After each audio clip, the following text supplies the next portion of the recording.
घर में माँ बाबूजी और रमा कैसे हैं? एकदम चकाचक भैया। आप लोगों के आने के नाम से बहुत खुश है घर में सब। तुम्हारी माँ हमेशा यही गाना गाती थी ना? हाँ, पहले वो फोक सिंगर, यही कानपुर के पास अमोली में। हाँ पता है। तुम्हारे माँ का मायका भी यही है ना, तभी तो तुमने मुझसे शादी की, ताकि अपने माँ के मायके को अपना ससुराल बना सको। क्यों?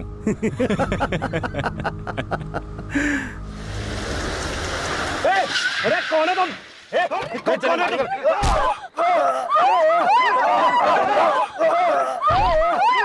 क्या चाहिए आप लोगों को?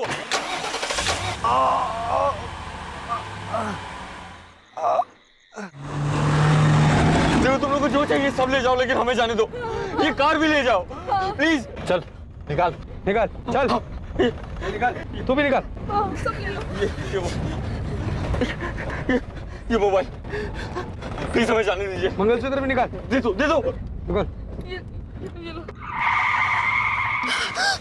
चल निकाल, चल निकाल, चल निकाल।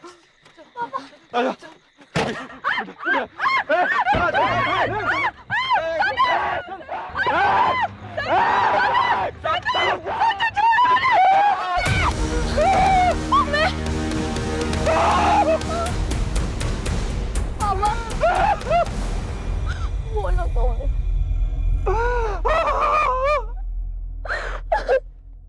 संतोष अपनी पत्नी शगुफ्ता और बेटे कबीर के साथ कानपुर आया हुआ था अपने घर, अपने परिवार वालों से मिलने। सबका मन उत्साह से भरा हुआ था, लेकिन उन सब की खुशियां एक अंधेरे सपने में तब्दील हो गईं जब रात के अंधेरे में कुछ अज्ञात लोगों ने उन सब पर हमला कर दिया और शगुफ्ता को अपने साथ लेकर चले गए। क्या इस हमले के पीछे वहां के लोकल गुंडों का हाथ था, या फिर यह हमला एक सोची समझी साजिश थी? ऐसी साजिश जो बहुत चालाकी से रची और निभाई गई थी। कौन था इस साजिश के पीछे और कहां थी शगुफ्ता? इन 24 घंटों में शगुफ्ता के परिवार में बहुत कुछ बदल गया था।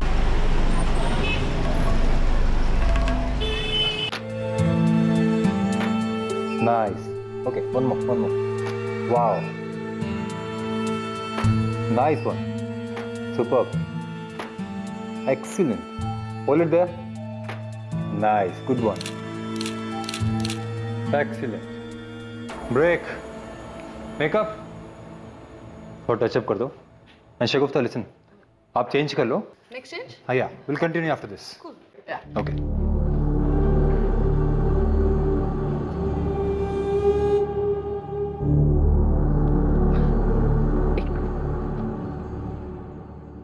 संतोष, तुम कब आए? जब तुम अपना मेकअप ठीक करवा रही थी। स्टॉप इट, तुम फिर शुरू हो गए। जेलस हबी। यार तुम्हें कोई छूता है ना तो तुम्हें बहुत गुस्सा आता है, पता है बाबा, लेकिन ये मेरा प्रोफेशन है ना। हाँ, एनीवे ये सब छोड़ो, तुम बताओ क्यों आए थे? क्यों आए थे मतलब? 10 बजे की फ्लाइट है। हाँ तो फ्लाइट रात को 10 बजे की है ना, तो अभी बस 2 ही बजे होंगे। हाँ, मैंने सोचा कि इस टाइम पे हम दोनों साथ में जाके माँ बाबूजी के लिए कुछ ले लेते हैं। वैसे डोंट वरी, मैंने माँ बाबा दिवाकर और रमा के लिए शॉपिंग ऑलरेडी कर दी। कब? जब तुम अपना बिजनेस आगे बढ़ाने में बिजी थे। Thank you. अच्छा चलो अब तुम जाओ, मुझे लेट होना। ठीक, चल, see you soon. Bye bye.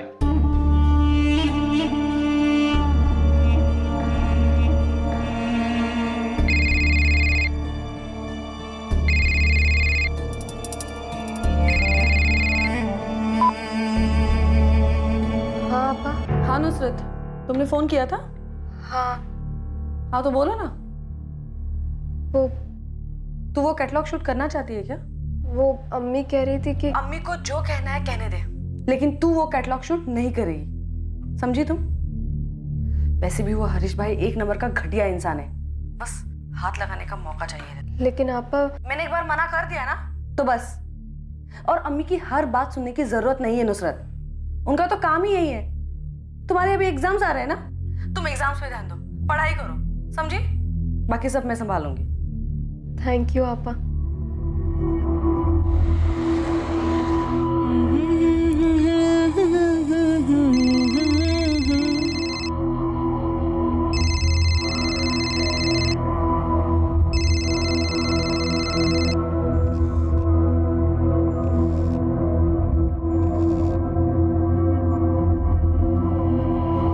तुझे शूट पे जाना था, गई क्यों नहीं तू? मैं पूछ रही हूँ शूट पे क्यों नहीं गई?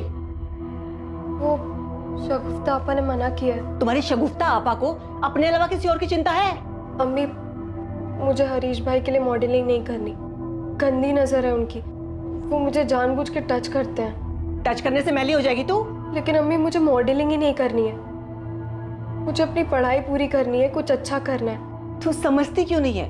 अगर तू काम नहीं करेगी तो पैसा कहाँ से आएगा और घर कैसे चलेगा फिर? लेकिन अम्मी, शगुफ्ता आपा तो सब संभाल रही है, घर का खर्चा, मेरी पढ़ाई का खर्चा। हम अच्छे से तो रह रहे हैं। अच्छे से रहने में और आलीशान तरीके से रहने में फर्क होता है। और तुझे करना क्या है? सिर्फ कैमरे के सामने खड़े होकर फोटो खिंचाने बस। नहीं अम्मी, मुझसे नहीं होगा। और शगुफ्ता आपा ने भी मना किया है, वो गुस्सा हो जाएंगी।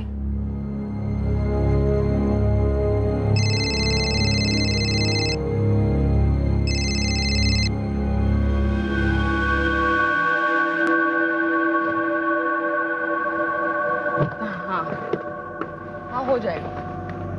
हाँ हाँ, मैं बस नीचे हूँ। हाँ, ऊपर ही आ रही हूँ मैं। हाँ हाँ इकबाल, तुम यहाँ पर क्या कर रहे हो? ना तेरी अम्मी फोन उठा रही है और ना ही तेरी बहन। इकबाल, तुम्हें जो भी बात करनी है ना, अम्मी से बात करो। मेरी बहन को बीच में घसीटने की जरूरत नहीं है, समझे तुम? और मेरा पीछा करना बंद कर दो, वरना मुझसे बुरा कोई नहीं होगा, मैं बता दे रही हूँ तुम्हें। तू ठीक नहीं कर रही है? तुमने मुझे छूने की हिम्मत कैसे किया? दूर हट!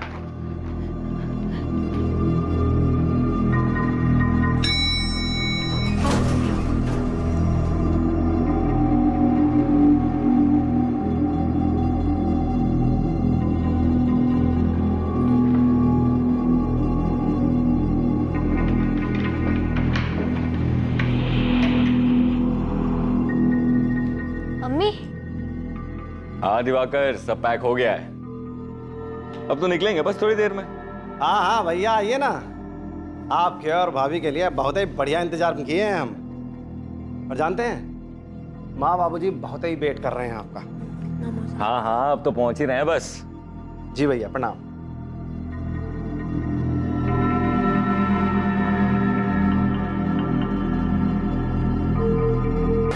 आप लोगों के आने के नाम से बहुत खुश हैं घर में सब।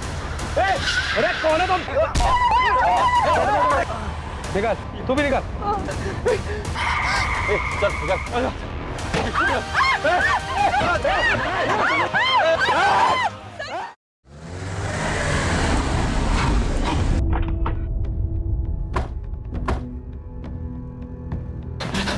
ऑफिसर कहाँ है?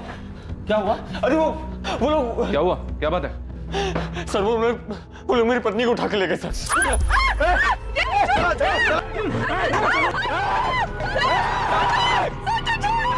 सर मैं बहुत डर गया था। मुझे लगा कहीं वापस आके फिर से हमें कोई नुकसान पहुंचाने की कोशिश ना करे। बड़ी मुश्किल से अपने घर पहुंचा सर। सबसे पहले अपने बेटे कबीर को घर पे छोड़ा और जब पुलिस स्टेशन आ रहा था तो मेरा भाई दिवाकर मिला। अरे दिवाकर! अरे भैया, और हम यहाँ आ गए सर। कार का मॉडल, कलर और नंबर क्या है? आपकी पत्नी की आपके पास फोटो है क्या? हाँ सर, सर तो मोबाइल में थी, वो उन लोगों ने छीन ली सर। सर मेरे मोबाइल में है सर। हाँ। इसमें सर मेरी कार की फोटो भी है सर, जिसमें वो भाभी को लेके गए। कौन सी?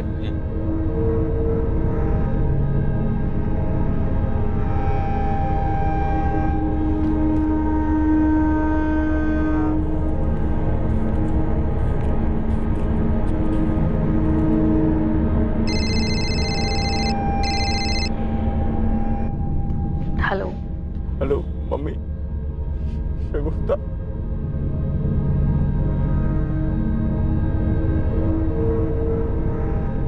क्या हुआ अम्मी?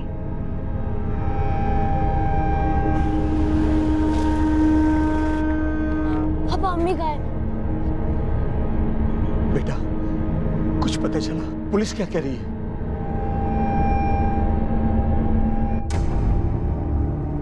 शगुफ्ता की खोज बड़े पैमाने पर की जा रही थी।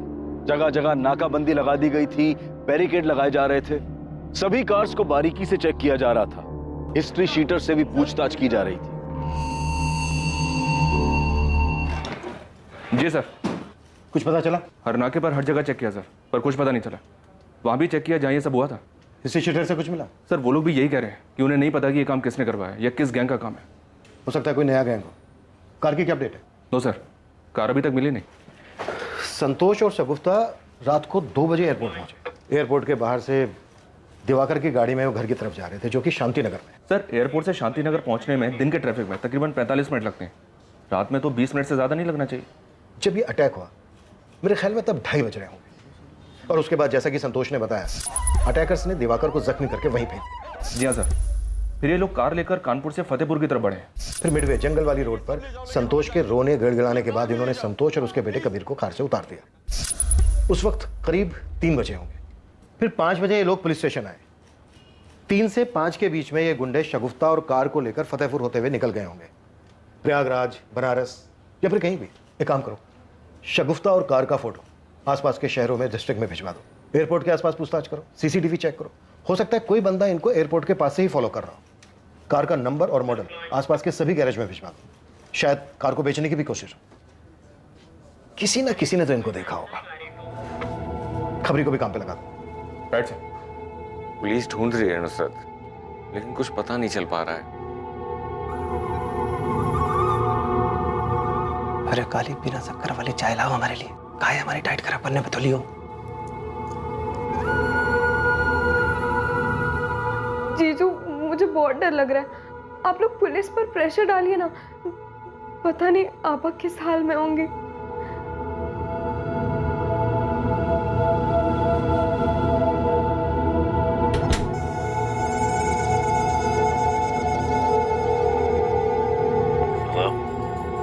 हेलो, क्या किया?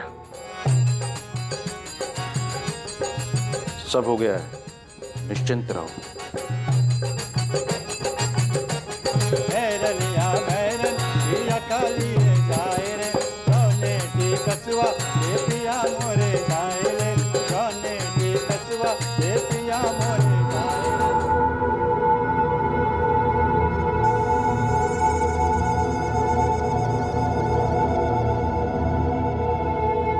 कुछ पता चला क्या सर?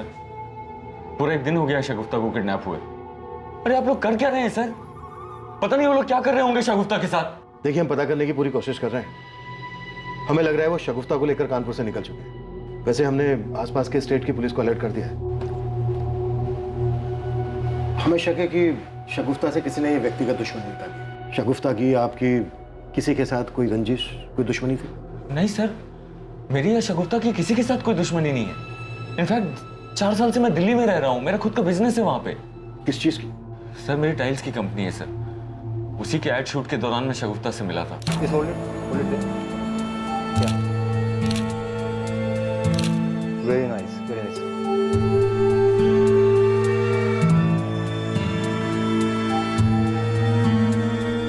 पहले हमारे बीच में दोस्ती हुई, फिर प्यार।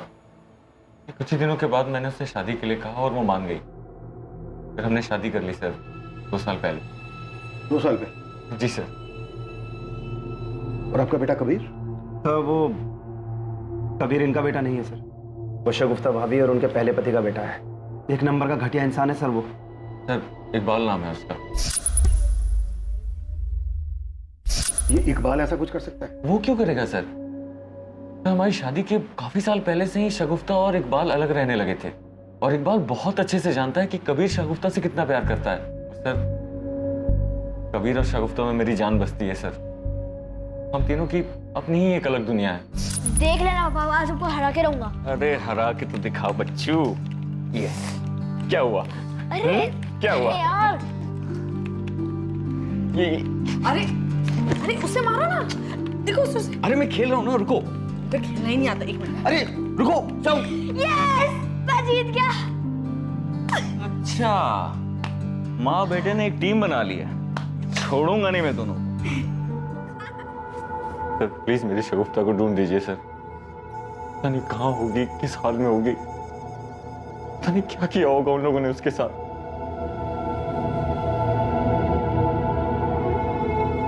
पापा, वो लोग अम्मी को कहाँ ले गए? अम्मी कब मिलेगी? मिल जाएगी बेटा, बहुत जल्द मिल जाएगी।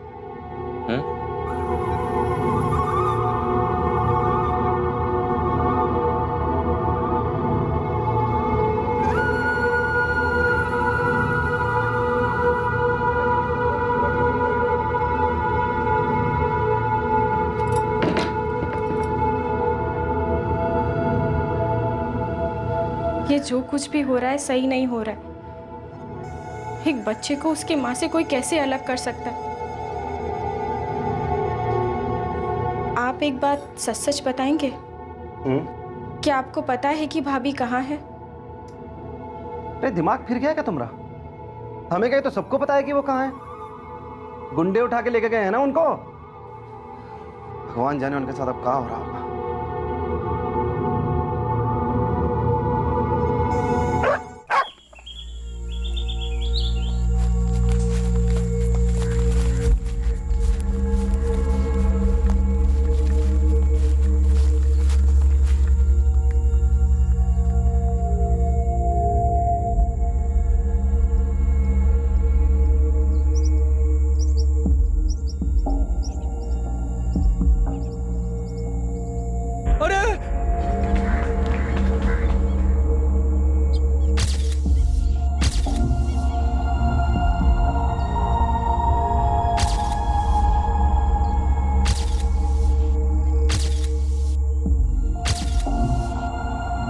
चेहरा साफ करो इसका।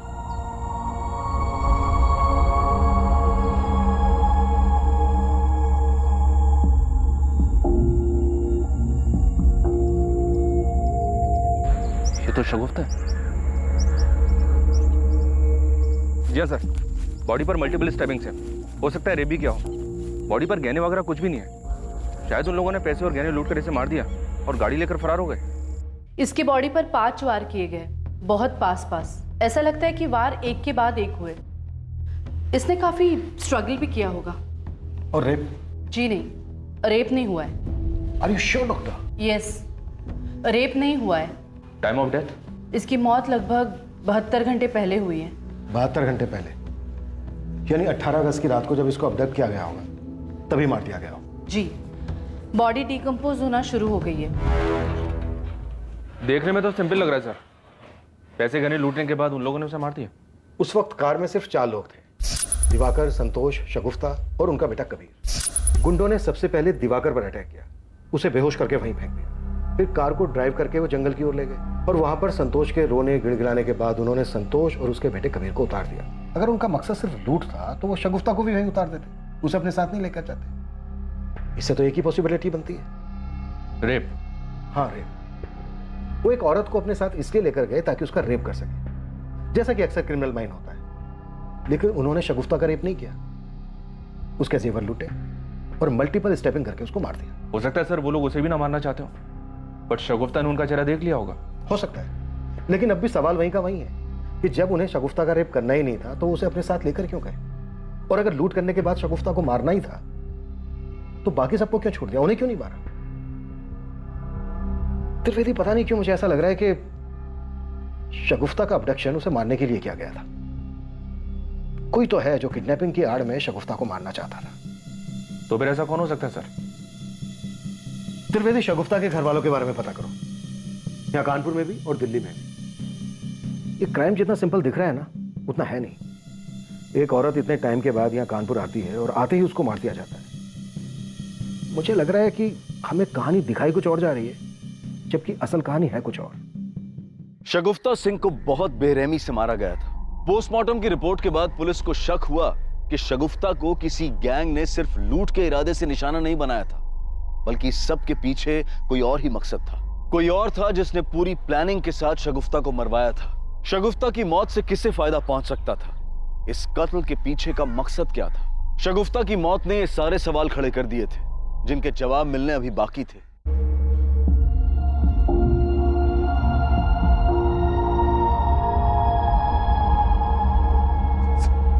क्या हो गया? कैसे हो सकता है हमारे साथ ऐसा?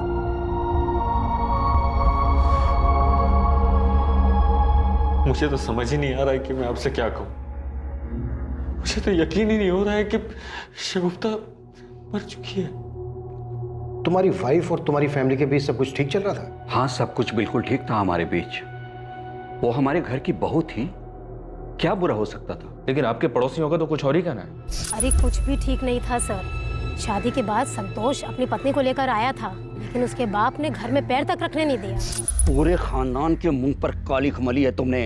एक तो एक बच्चे की माँ और ऊपर से उन लोगों की। अरे हमारे में क्या लड़कियों का अकाल पड़ गया है? कान खोलकर सुन ले, इसे तो हम किसी भी कीमत पर नहीं अपनाएंगे। और अगर तूने इसे तलाक नहीं दिया ना तो तुझसे भी सारे रिश्ते तोड़ लेंगे, याद रखना। तू अपनी औलाद से कोई कब तक नाराज रहे। और शगुफ्ता बहुत अच्छी लड़की थी। तो आपने उसे माफ कर दिया था? हाँ, माफ कर दिया था। वो और कबीर हमारे परिवार का हिस्सा है और मेरा बेटा उससे इतना प्यार करता था। हाँ, मैं शगुफ्ता से बहुत प्यार करता था, करता हूँ। लेकिन हमने तो सुना है शगुफ्ता से काफी नाराजगी थी, उसकी आदतों से काफी प्रॉब्लम थी। आई न्यू इट सर, वो शगुफ्ता को जरूर नुकसान पहुंचाएगा। वो तो हर समय ना उसको डोमिनेट करने की कोशिश करता रहता था।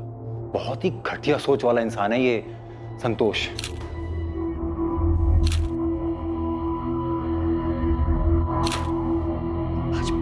What is this, शगुफ्ता?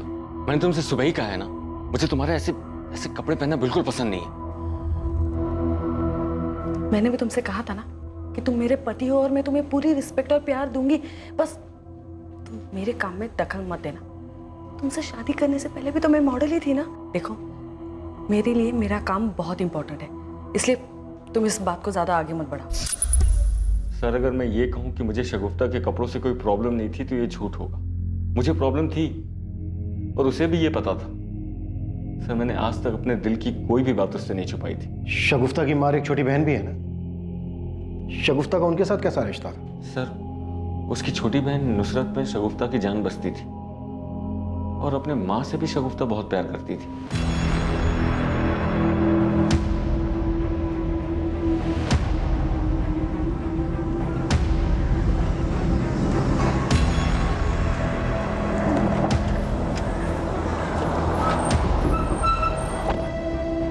पूरे हैं, गिन लेना। मैं जानती हूँ मेरी बेटी को किसने मारा। इकबाल, इकबाल ने मारा है मेरी बेटी को। इकबाल ऐसा क्यों करेगा? संतोष का तो कहना है कि शगुफ्ता और इकबाल काफी पहले ही अलग हो गए थे। हाँ, अब वो अलग रहते थे, लेकिन शगुफ्ता ने संतोष से मिलने के बाद इकबाल से डाइवोर्स के लिए अप्लाई किया था। वो संतोष के साथ शादी करना चाहती थी, लेकिन इकबाल उसे तलाक देने के लिए तैयार ही नहीं था। वो तो बौखलाया हुआ था।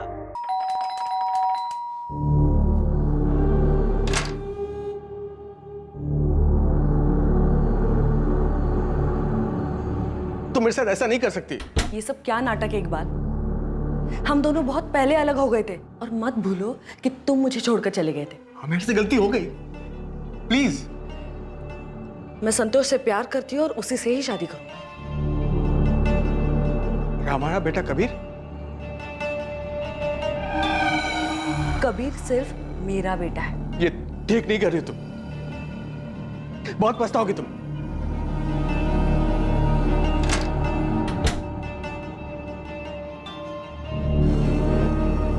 मैंने बहुत प्यार से पाला था सर अपनी बच्ची को। मैंने सोचा भी नहीं था कि उसके साथ ये सब हो जाएगा। आपका नाम रागनी है और आपकी दोनों बेटियों का नाम शगुफ्ता और नुसरत। जी, मैं यही कानपुर के पास अमोली की रहने वाली हूँ। फोक सिंगर थी, अभी भी कभी कभी गा लेती हूँ। प्रोग्राम के दौरान शगुफ्ता के अब्बू अशफाक से मेरी मुलाकात हुई। मुझे प्यार हो गया और हमने शादी कर ली। शादी के 3 साल बाद मेरे हस्बैंड की डेथ हो गई। सर, मैं ही जानती हूँ कि मैंने अपने दोनों बच्चियों को कैसे पाला है।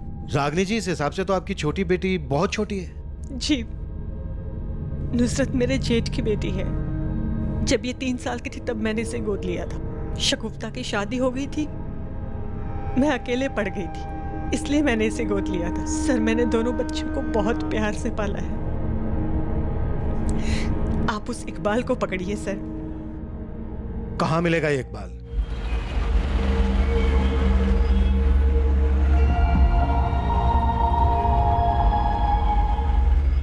तो इकबाल बहुत गुस्सा था तुझे शगुफ्ता पर? नहीं सर, मैं उससे बिल्कुल गुस्सा नहीं था, बल्कि मैं उससे प्यार करता था। लेकिन शगुफ्ता ने तुझे तलाक देकर संतोष से शादी कर ली, तो हो सकता है तेरा ये प्यार नफरत में बदल गया हो और इसीलिए शायद मरवा दिया तूने शगुफ्ता को। कैसी बातें कर रहे हैं सर आप? मुझे तो यहाँ आकर पता चला कि शगुफ्ता मर चुकी है। पिछले 2 महीने से उससे मिला तक नहीं मैं।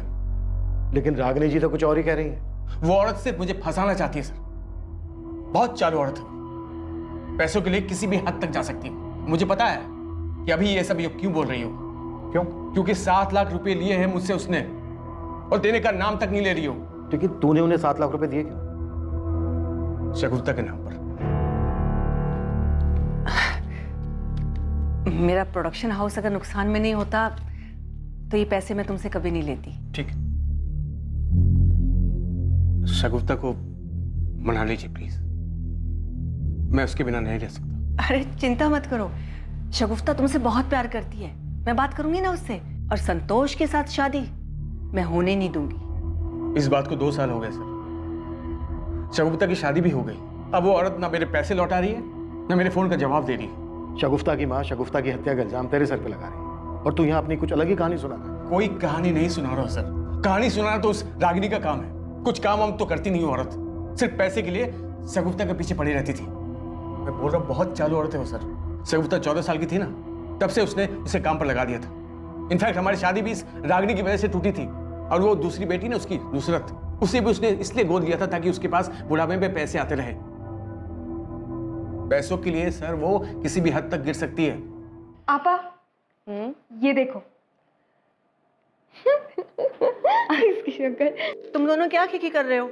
इस मैगजीन में बात की है मैंने, अच्छे पैसे देने मॉडलिंग के। अम्मी आप जानती है ना मैं ऐसे शूट नहीं करती। हाँ तो तुझे कौन कह रहा है? नुसरत करेगी ना। अम्मी नुसरत ये सब बिल्कुल नहीं करेगी। जब ये मॉडलिंग करना ही नहीं चाहती है तो आप इसके पीछे क्यों पड़ी है? तू अपना मुंह बंद रख, खुद तो शादी करके सेट हो गई, अब हमारे घर का क्या होगा, कैसे गुजारा होगा, सोचा कभी? किस चीज की कमी है आपको? हाँ, आपकी हर जरूरत तो पूरी हो रही है ना, लेकिन हाँ आपकी ख्वाहिशें मैं पूरी नहीं कर सकती क्योंकि उसका तो आंख है ही नहीं। अम्मी आपके लिए कितना भी करो कम ही है। अगर आपका बस चले ना तो अब अपनी बेटियों को धंधे पर बिठा दो। बकवास नहीं चाहिए।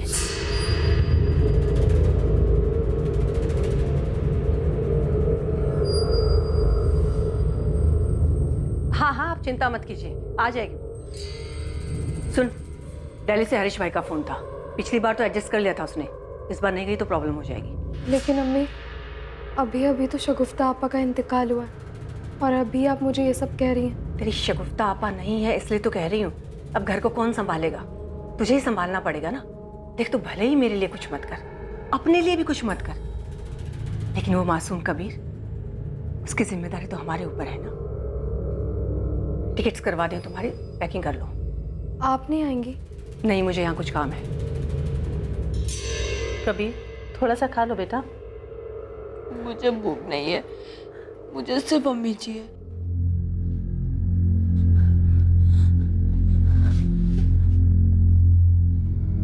पापा अम्मी का है, मुझे सिर्फ अम्मी चाहिए। कबीर तुम्हें याद है ना अम्मी क्या कहा करती थी? जो बच्चे अच्छे से खाना खाते हैं अम्मी उसी से प्यार करती है, याद है ना? तुम्हें अम्मी का प्यार चाहिए तो अच्छे से खाना खाना होगा ना, अम्मी बुरा मान जाएंगी। आप भी तो खाना नहीं खा रहे, अम्मी बुरा मानेंगी ना।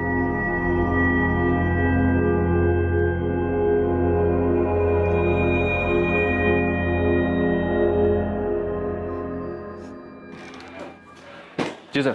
कार का कुछ पता चला? नहीं सर, कानपुर के बॉर्डर के पास हर जगह पता कर लिया। और इकबाल का? जी हाँ सर, इकबाल के बारे में पता करवाया। काफी रसिक मिजाज का आदमी है, ड्रिंक्स करता है, कभी कभी औरतें भी आती है उसके पास। कबीर 8 साल का था जब शगुफ्ता और इकबाल अलग हुए थे। ये कॉल रिकॉर्ड्स आ गए सर, ये देखें।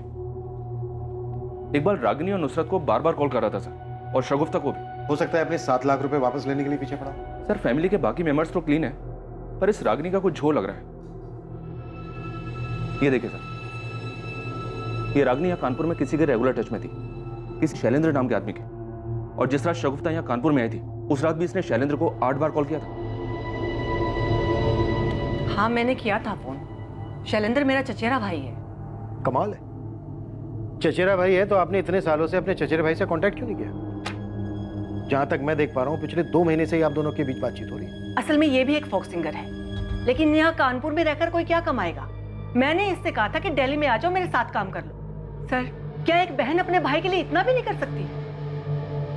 हम तो गाने बजाने वाले लोग हैं साहिब, लेकिन यहाँ फिल्मी गानों के आगे अब लोग हमें पूछते ही कहाँ हैं। वो तो रागिनी दीदी ने कहा कि वो मेरे साथ एल्बम निकालेंगी, तो मैंने भी हाँ कह दिया। वैसे बड़ा ही अजीब इत्तेफाक है रागिनी जी, आपकी बेटी की हत्या के 2 महीने पहले ही आप दोनों भाई बहन के बीच प्यार पनपा। कहीं इस प्यार पनपने की कोई और वजह तो नहीं है? तो आपको लगता है मैंने शगुफ्ता को मरवाया? अच्छा, वो आपने खुद अपने मुंह से कह दिया। वरना एक माँ अपनी बेटी की हत्या करवा सकती है, ये सोच के भी बुरा लगता है। ऐसे जो औरत अपनी बेटी के पहले पति से अपनी बेटी के नाम पर पैसे ले सकती है और एक बच्ची को इसलिए गोद ले सकती है कि अपने स्वार्थ के लिए उसकी इच्छा के विरुद्ध उससे काम करवा सके, वो औरत कुछ भी कर सकती है। मैं अच्छी तरह से जानती हूँ आपके कान में ये सब बातें कौन डाल रहा है। मुझे बस इतना पता है कि मैंने कुछ नहीं किया, ये सारा किया धरा उस इकबाल का है। शगुफ्ता उसे मिली नहीं तो उसने मरवा दिया उसे, और अब सारा इल्जाम मुझ पे लगा रहा है। सर, अगर आपको मेरे खिलाफ कोई भी सबूत मिले तो आप गिरफ्तार कर सकते हैं मुझे। साहब सच में हमने कुछ नहीं किया।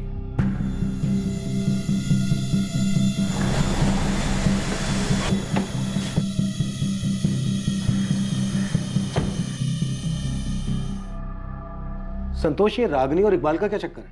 शगुफ्ता की हत्या का इल्जाम दोनों एक दूसरे के सर पे लगा रहे हैं। पता नहीं सर, शगुफ्ता अपनी छोटी बहन नुसरत से बहुत प्यार करती थी। अपनी माँ से कुछ खास प्यार नहीं था उसे, पर वैसा कोई झगड़ा भी नहीं था। हाँ, अक्सर नुसरत को लेकर दोनों के बीच में कहासुनी हो जाती थी। और इकबाल? घटिया आदमी है सर, अक्सर मारपीट किया करता था शगुफ्ता के साथ, इसलिए दोनों अलग हुए थे। लेकिन सर, मुझे ये नहीं समझ में आ रहा है कि ये 2 साल बाद क्यों उसका मर्डर करवाएगा। शगुफ्ता ने तुम्हारे साथ शादी की, हो सकता है वो इस बात को लेकर गुस्से में।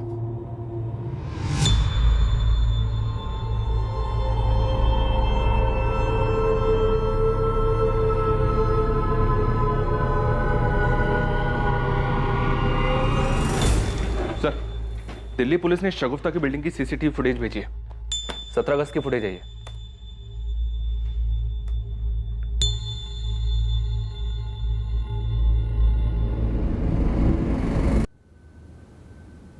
इकबाल, तूने तो हमसे कहा था कि तू शगुफ्ता से पिछले 2 महीने से नहीं मिला है। पता क्या है मैंने? शगुफ्ता की मौत से 1 दिन पहले तो शगुफ्ता के घर गया था। हाँ सर, मैं वहां पर गया था क्योंकि रागिनी न मेरा फोन उठा रही थी न मेरे पैसे लौटा रही थी, तो शगुफ्ता से यही कहने गया था मैं। अगर तू सिर्फ पैसों की बात करने गया था तो ये क्या है?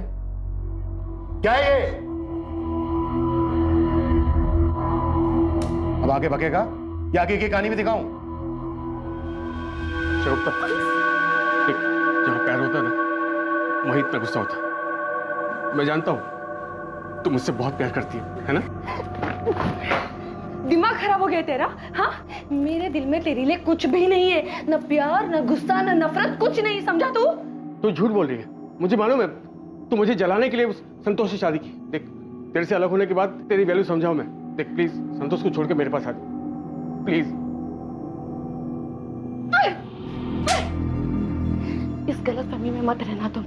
मैं संतोष से इसलिए शादी करी क्योंकि मैं उससे प्यार करती हूँ, और तेरे लिए ना मेरे दिल में कुछ भी नहीं है। अपने दिमाग में डाल दे, कुछ भी नहीं।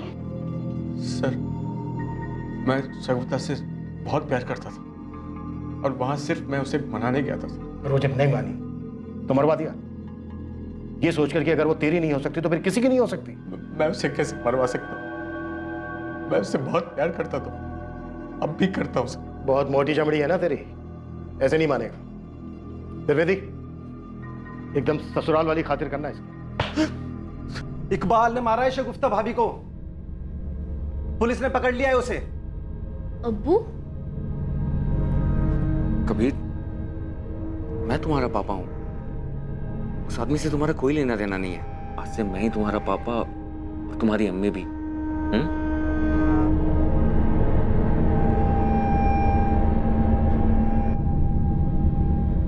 बहुत हो गया तुम लोग का ड्रामा। कबीर की नानी जिंदा है अभी। कबीर मेरे साथ जाएगा। चल बेटा। अरे, आप कबीर को नहीं ले जा सकती हैं। तुम कैसे रोकोगे मुझे? क्या लगता हो कबीर के? कबीर का तुम्हारा खून का रिश्ता तक नहीं है। चल बेटा। आप मुझे कबीर से अलग क्यों कर रही हैं? ये मेरी शगुफ्ता की आखिरी निशानी है। शगुफ्ता मेरी बेटी थी, कबीर तुम्हारा सौतेला बेटा। तो कानूनी तौर पर इसकी सगी रिलेटिव सिर्फ मैं हूं। चल बेटा। सलाम साहब। क्या रे चंदू, आजकल कोई इन्फॉर्मेशन नहीं मिल रही है तेरी तरफ से? शगुफ्ता की कार कहाँ चली गई ये भी पता नहीं कर पाया तू? साहब, मैं शगुफ्ता की कार क्या, उसका खून ही लेकर आया हूं आपके पास। इकबाल? नहीं, इकबाल नहीं, रागिनी, शगुफ्ता की अम्मी। ये देखिए साहब, ये खास कॉपी आप ही के लिए निकलवाया है। सब बहुत बड़ा हाथ मारा है रागिनी ने शगुफ्ता के मरने के बाद। शायद इसलिए मारा हो शगुफ्ता को। त्रिवेदी, रागिनी को बुला। सर, ये तो फोन ही नहीं उठा रही सर। जिस होटल में रागिनी रुकी थी उस होटल से पता करो इस वक्त वो कहाँ। सर, हेलो, ये रूम नंबर 204 में रागिनी जी से बात करवाइए प्लीज। सर वो तो चेकआउट करके चली गई। व्हाट? क्या हुआ? वो तो चेकआउट करके निकल गई सर। सर रागिनी जी कबीर को लेकर चली गई हैं सर, उनको रोकिए ना प्लीज, हमें एफआईआर करना है उसके खिलाफ। त्रिवेदी, रागिनी के नंबर से पता करो कि उसने कोई कैब बुक की है क्या। हर नाके को अलर्ट करो, किसी भी हाल में औरत हमारे यहाँ से निकलनी नहीं चाहिए। नानी प्लीज मुझे पापा के पास ले चलो, प्लीज प्लीज। चुपचाप बैठे रहो। सर पता चल गया, रागिनी ने स्पीड अप कैब बुक किया, एयरपोर्ट की तरफ गई है। इससे पहले कि वो एयरपोर्ट पहुंचे, अरेस्ट, मूव।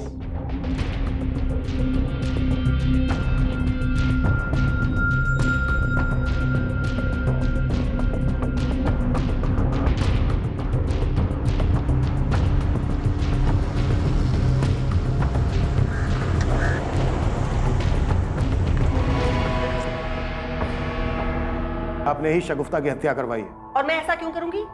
शगुफ्ता की उस जमीन के लिए जिस पर आपकी बहुत दिनों से नजर थी। शगुफ्ता ने यहाँ कानपुर में काफी जमीन खरीद ली थी, दिल्ली में भी काफी प्रॉपर्टी बना ली थी। शगुफ्ता के विल के हिसाब से उसके मरने के बाद उसका सब कुछ उसके बेटे कबीर के नाम हो जाता और पावर ऑफ अटॉर्नी आपको मिल जाती। शगुफ्ता के मरते ही आपने उसकी कानपुर की सारी जमीन बेच दी। इनफैक्ट पिछले 2 महीने से ये जमीन बेचने की आप प्लानिंग कर रहे हैं, इसीलिए पिछले 2 महीने से आप अपने चचेरे भाई शैलेन से लगातार बात कर रहे थे। ये आप क्या कह रहे हैं? आपके चचेरे भाई शैलेन ने सब कुछ बता दिया। शगुफ्ता से पैसे निकलवाना आपके लिए मुश्किल हो गया था क्योंकि वो आपकी फितरत समझ गई थी।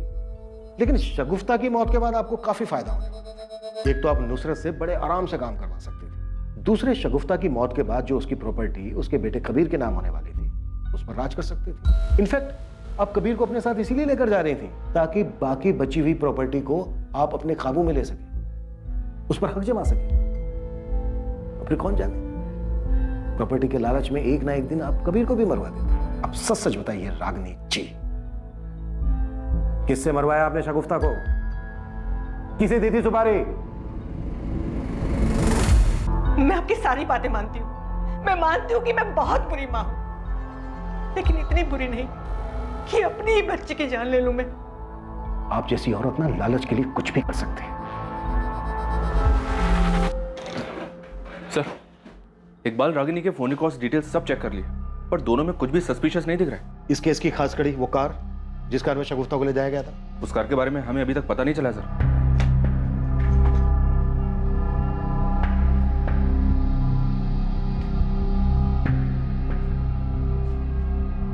लगता है इस कार को ज्यादा यूज नहीं किया जाता था। मर्डर वाली रात ये कार क्यों यूज की गई होगी? कमाल है दिवाकर, उस दिन अटैकर्स ने तुम पर, तुम्हारी भाभी शगुफ्ता, तुम्हारे भाई संतोष, तीनों पर अटैक किया, लेकिन उन्होंने तुमसे कुछ नहीं लिया। तुम्हारा पर्स, तुम्हारी ज्वेलरी, तुम्हारा मोबाइल फोन, कुछ भी नहीं। क्यों? सर उन लोगों ने तो मुझे पहले ही बेहोश कर दिया था, मुझे तो कुछ पता ही नहीं, और जब होश आया तो मैं रोड पर था। वो तो बाद में मुझे संतोष भैया रास्ते पर मिल गए। अच्छा, ये गुंडे जो तुम्हारी कार लेकर गए वो काफी पुरानी है ना? जी सर, वो मेरे पापा की कार है, 25 साल पुरानी। और तुम्हारे पास तो एक नई बड़ी महंगी कार भी है। उस दिन दिल्ली से तुम्हारी मॉडल भाभी आ रही थी, लेकिन उन्हें लेने के लिए तुमने अपनी नई कार नहीं निकाली, वो पुरानी कार लेकर गए। वो भी वो पुरानी कार जिसे स्पेशली एक ही दिन पहले तुमने ठीक करवाया था। ये बात मेरी कुछ समझ में नहीं आई, समझा पाओगे? हाँ, दिवाकर भैया तो आए थे यहाँ कार ठीक करवाने। कब? 16 अगस्त को। 17 अगस्त को कार ले गए थे। और कुछ कह रहा था वो? वैसा तो कुछ नहीं, बस पूछ रहे थे कि ये कार कितने में बिकेगी। मैंने तो कह दिया कि यहाँ कानपुर में कोई ज्यादा पैसे नहीं देंगे। दिवाकर साहब, पुलिस अपना पूरा होमवर्क करती है, ऐसी हवा में कोई बात नहीं करती। तो आप अपनी पुरानी कार इसलिए लेकर गए ताकि उसमें पुरानी यादें ताजा कर सके, या फिर इसलिए लेकर गए कि नई कार में आप लूट कैसे करवाते हैं, मर्डर कैसे करवाते हैं? क्योंकि आपको अपनी नई कार तो बहुत प्यारी है ना? सर मैंने कुछ अरे नहीं रुकिए किया। रुकिए रुकिए, इतनी जल्दी क्या है? बहुत सबूत है हमारे पास। ये रहे दिवाकर साहब आपके कॉल रिकॉर्ड्स। जब हमने आपके कॉल रिकॉर्ड्स दोबारा से चेक किए तो हमारे सामने आया कि अटैक की रात से लेकर अब तक आपको गोंडा से बहुत सारे कॉल आ रहे थे, वो भी एक लैंडलाइन नंबर से। तो हमने सोचा भाई पता किया जाए ये नंबर किसका है जो दिवाकर साहब को इतना परेशान कर रहा है, इतने कॉल कर रहे हैं। तो हमने पता किया तो हमें मालूम हुआ कि ये नंबर तो एक स्क्रैप डीलर का है। हमने उससे पूछा भाई तुम दिवाकर साहब को इतने सारे कॉल क्यों कर रहे थे? तो पता है उसने हमें क्या बताया? वो जो आपकी खानदानी कार थी जिसमें आप अपनी पुरानी यादें ताजा करने गए थे, जिसे पुलिस बेसब्री से ढूंढ रही थी, वो कार उसी ने खरीदी। अब ये बोल, ये सब तूने खुद किया या तेरा बाप भी शामिल है इसमें? क्योंकि तेरे बाप को भी शगुफ्ता पसंद नहीं थी ना।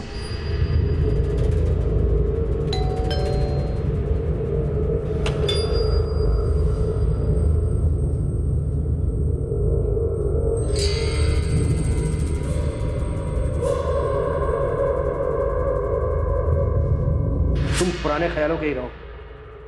इतनी घटिया सोच है तुम्हारी। गर्लफ्रेंड मॉडल थी तो सब ठीक था, कोई बात नहीं, लेकिन जब वो वाइफ बन गई तो उसे घर की चार दीवारी में रहना चाहिए था। ऐसी घटिया मेंटेलिटी है ना तुम जैसे लोगों की, संतोष। बहुत प्यार करता था मैं शगुफ्ता से, पहली नजर में ही प्यार हो गया था उससे। Very nice, very nice. अपने बाबा के मना करने के बाद भी मैंने उससे शादी की। कान खोलकर सुन ले, इसे तो हम किसी भी कीमत पर नहीं अपनाएंगे। इतने साल मैंने अपने बाबा को मनाने की कोशिश की और आखिर में वो मान भी गए। बस वो चाहते थे कि शगुफ्ता मॉडलिंग छोड़ दे। मैंने बहुत कोशिश की शगुफ्ता को समझाने की, लेकिन वो मानी नहीं। मेरे लिए मेरा काम बहुत इंपॉर्टेंट है, इसलिए तुम इस बात को ज्यादा आगे मत बढ़ाओ। मैं अपने माँ बाप और शगुफ्ता के बीच के इस रंजिश से तंग आ गया था। मुझे कुछ समझ में नहीं आ रहा था मैं क्या करूं, तो मैंने घर वालों को झूठ बोल दिया कि उसने मॉडलिंग छोड़ दी है। लेकिन शगुफ्ता मेरी कोई भी बात मानने को तैयार नहीं थी। प्लीज संतोष, तुम्हें उनसे झूठ बोलने की जरूरत नहीं थी।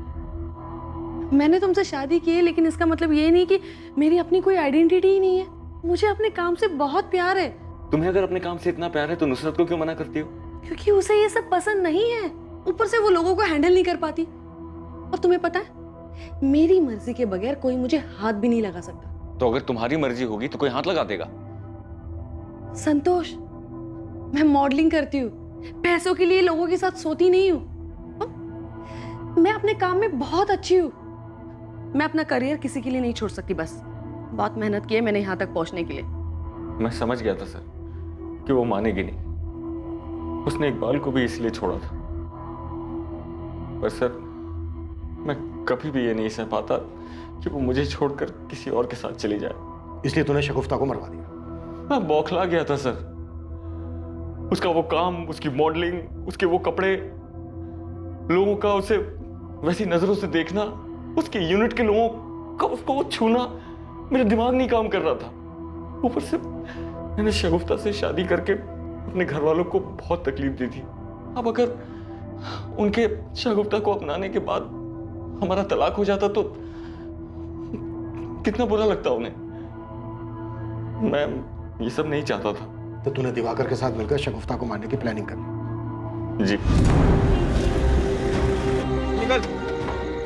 छोड़ो मुझे, जाने दो मुझे जाने दो प्लीज। हाँ, मैंने क्या किया है बताओ तो। नहीं, मुझे मत मारना प्लीज, मुझे मत मारना प्लीज।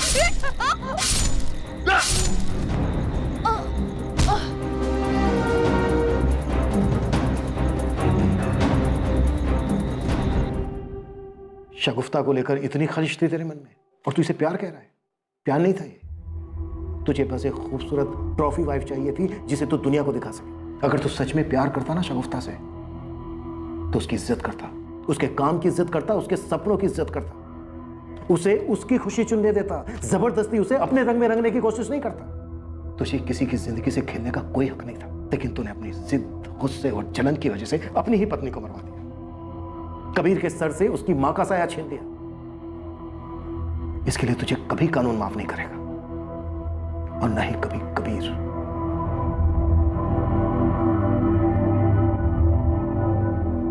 कैसा प्यार था ये? क्या ये सच में प्यार था या ये सिर्फ संतोष की जिद थी?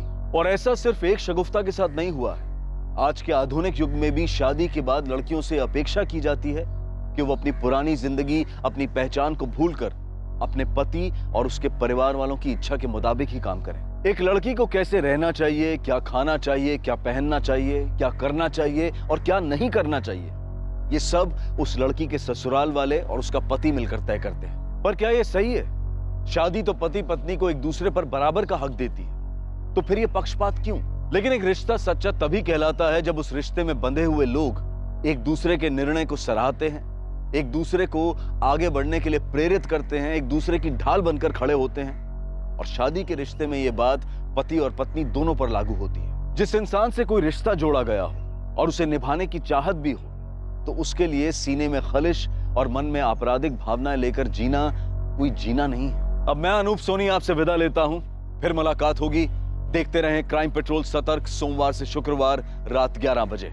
और याद रखें, क्राइम और आपके बीच में सिर्फ इतना फर्क है कि आप कितने सतर्क हैं। सतर्क रहें, सुरक्षित रहें।